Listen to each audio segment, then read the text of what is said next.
Hi angels and free spirit, welcome to Light Charms Tarot, and today's reading is another collective energy at ang title po natin dahil may nag-request, ayan, so ano yung bulong-bulungan nila tungkol sa'yo, part 2, ayan, so part 2 po tayo kasi may nag-request, ulitin ko daw yun dahil parang hindi daw yata siya nakaresonate doon sa unang reading, doon sa unang post ko na yun yung title, tapos yun, nag-request siya na kung pwede ulitin daw ulit. Ayan, so tingnan natin kung ano yung energy. Ayan, so general reading po to, pwede pong lahat makaresonate dito. Kung hindi naman po, wag niyo pong ipilit. Ayan, wag niyo pong ipilit yung sarili nyo, okay? Wag niyo sasabihin, magko-comment kayo, sasabihin niyo, ay hindi pala para sa hindi sa akin 'yan. Walang tama sa sinabi mo. Hindi po to personal reading, okay? General, collective, hindi po to personal reading. Ibig sabihin lahat, kahit sino, ayan, kahit sino, collective, maring hindi para sa'yo, kaya wag mong ipilit, okay? Kung para sa'yo, di mas good, ayan, pero mas maganda pa rin kung magpapareading kayo ng personal ninyo para at least alam ninyo kung ano yung mga status o situation ng totoong senaryo ng buhay ninyo. Ayan, so yun lang po. Maraming salamat po dun sa mga bagong subscribers. At kung hindi pa po kayo nakasubscribe, please do like, subscribe, and click the bell icon for more updates. At dun po sa mga gusto magpa-personal reading, nasa description box yung link kung saan nyo po ako pwedeng makontak. At hindi po yun free. Ayan. So remind ko lang po, hindi po yun free, okay? Ayan. So start na po tayo.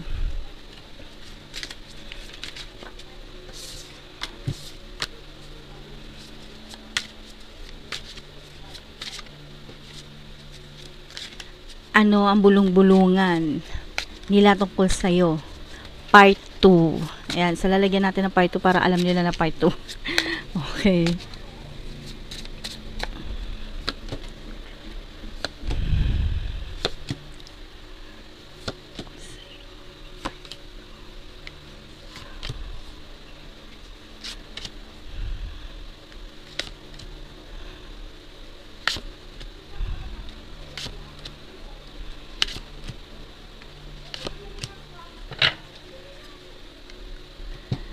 Ayan, so eto yung bulong-bulungan. Bulong-bulungan, minamarites, chinichismis tungkol sa'yo. Ayan. So sa situation, challenge, advice, and outcome.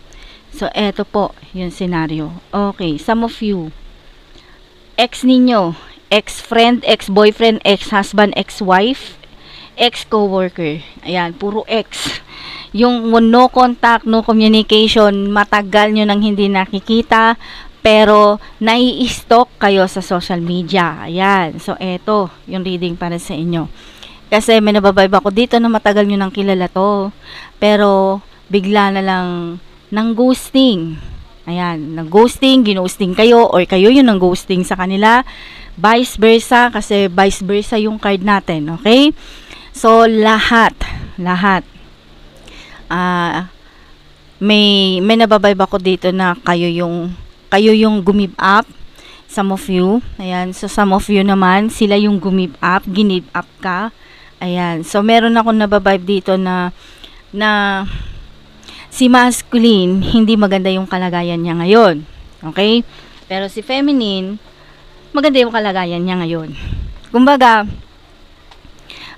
si feminine naman ngayon yung nagbibigay doon sa masculine compare dati. Kung si masculine yung nagbibigay, ayan ko, doon sa iba na hindi alam kung ano yung masculine and feminine, lalaki o babae yung tinutukoy ko, okay? Ayan, so may nababibe ako dito na eto yung chismis, eto yung kuro-kuro nila, yung pinag-uusapan nila about your back, okay? So, sinasabi nila dito na yun nga, parang hindi fair o hindi kayo patas dati, pero ngayon nagiging patas na kayo. Ayan, okay?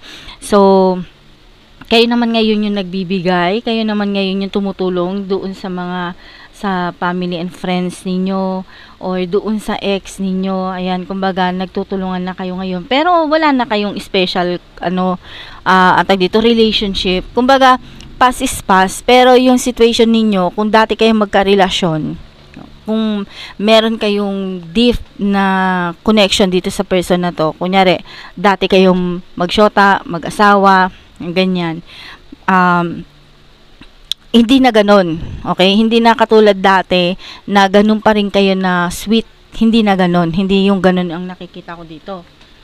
Pero, nandiyan at sinusuportahan nyo pa rin yung isa't isa. Nandiyan pa rin yung communication ninyo. Nandiyan pa rin yung usapan.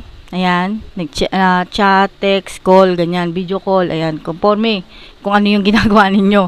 Ayan, pero wala na dun yung affection na romantic na relationship. Wala na ako nakikitang ganun dito.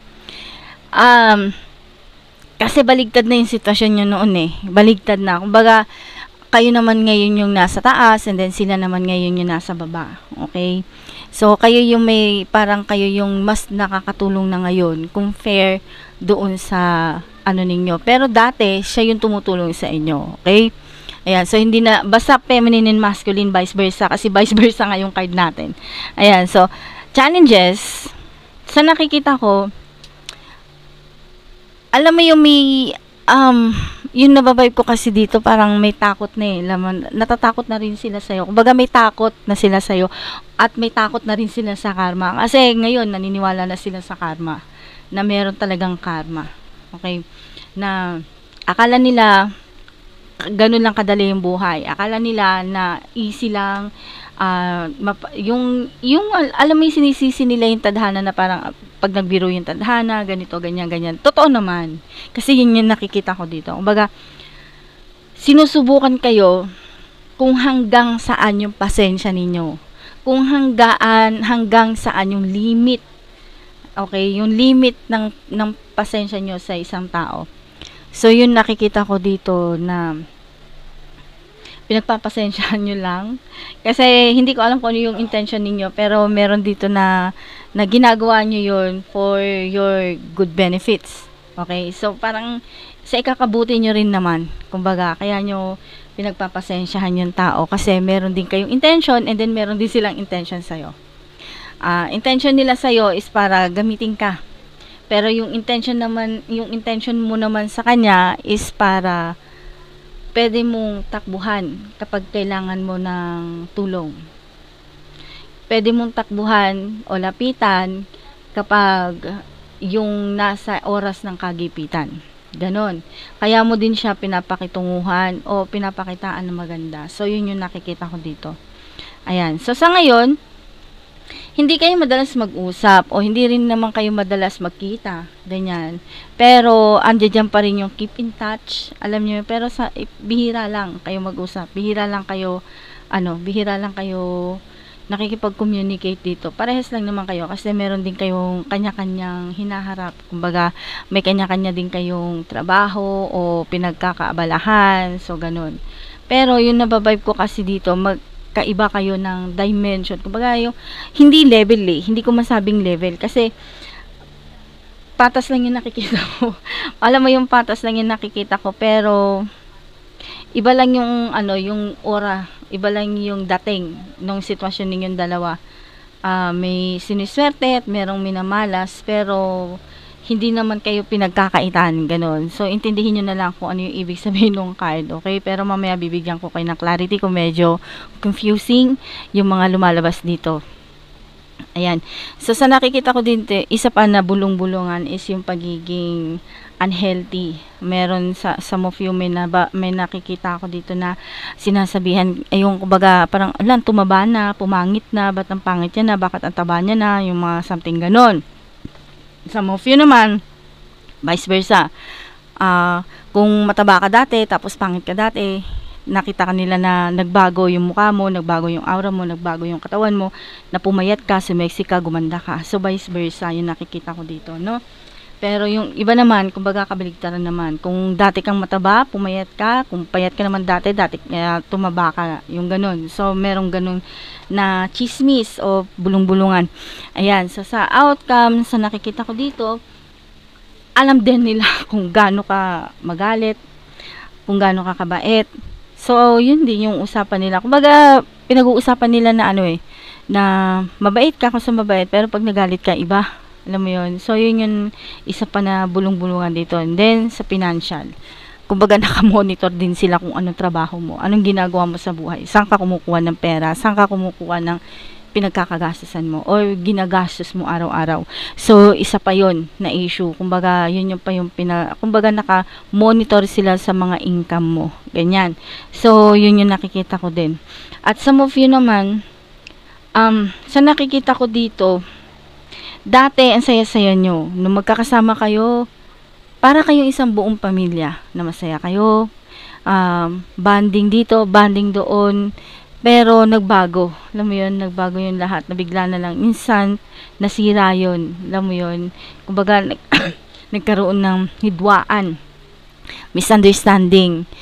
Hindi na nagkaintindihan, hindi na kuan. Kumbaga, yun na, nagkaroon na ng gap.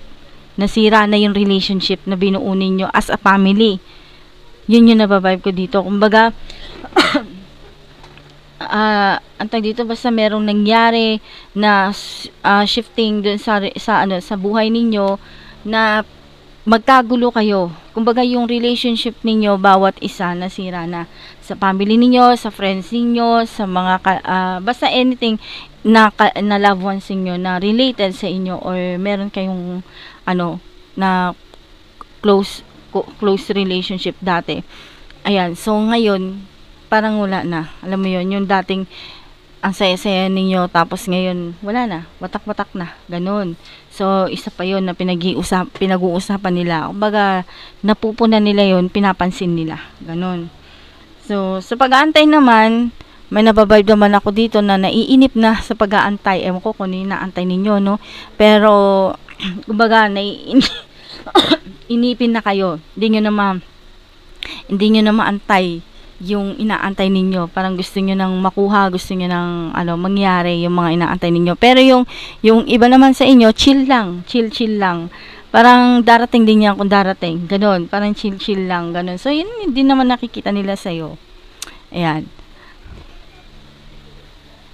So, ano pa ba yung bulong-bulungan about sa'yo? Ano pa ba yung bulong-bulungan about sa'yo?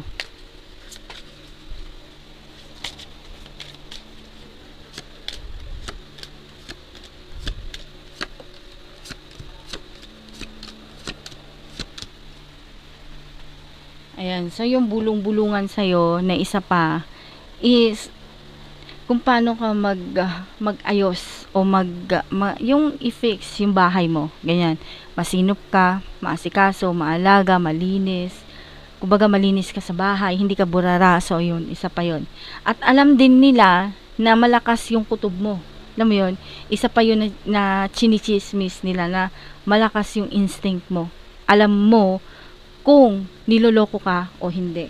Nakikita mo kung anong totoong kulay ng mga tao sa'yo kapag kaharap mo sila. So, isa pa yon na chismis sa'yo. Kumbaga, alam din nila na meron kang power. Alam mo yun? Isa pa yon na kumbaga, curious sila. Saan mo nakuha yun? Yung something ganun. Saan mo nakuha yun? Saan mo minana? Yung mga ganyan. Minana mo ba yan sa magulang mo? Sa mga kamag-anak mo o lola-lola mo, mga something ganun. So, isa pa yon na pinagchichismisan nila na parang andali mo lang lahat makuha kung ano yung gusto mo. Alam mo yon, yung parang lagi kang successful. Yun ang tingin nila sa'yo, napaka-successful mong tao. Kahit na hindi, pero ang tingin sa'yo ng mga tao, yun, successful kang tao. Na achiever ka, kapag may ginusto ka, nakukuha mo. Ganun yung nakikita nila sa'yo. Na ang tingin nila sa'yo parang hawak mo buong mundo. Alam mo yun, yung kaya mong manipulahin yung mga tao. So, isa pa yun na nakikita nila sa'yo. Kumbaga, dominante kang tao. Ganon. May pagka-bossy type. So, yan mga nakikita nila sa'yo. Bossy ka, ganyan, dominante, ang tawag dito, demanding, ganyan. So, yun yung mga nakikita nila na ayaw mo nang mabagal. Alam mo yun, kasi nababagalan ka eh. Gusto mo magawa lahat, yung yung mabilis, ganun. So, gusto mo ganun. Ayaw mo nang mapabagal-bagal, ayaw mo nang papetiks-petiks, ganyan. So, gusto mo talaga mabilisan, ganyan. Kumbaga, yung hindi ka pasensya, yung parang makitid lang yung pasensya mo, ganun. So, hindi ka yung makapag-antay ng matagal. Gusto mo yung saglit ka lang mag-aantay, tas nandiyan na, ganun. Sa lahat ng yun na, material na bagay, pera, kung ano man yan. Kumbaga, ayaw mong nag-aantay ka ng matagal o ayaw mo nang pinag-aantay ka. So, basta yung nakikita ko dito na alam din nila sa sarili nila na ang tingin nila sa'yo, yun, malakas yung kutob mo. Kumbaga, monitor mo o alam mo sa sarili mo kung ano yung ginagawa nila sa'yo, yung kalokohan. Yun. Kumbaga, nakikilala mo sila by your instinct, yung intuition mo, ganyan. So, yun yung nagiging katulong mo.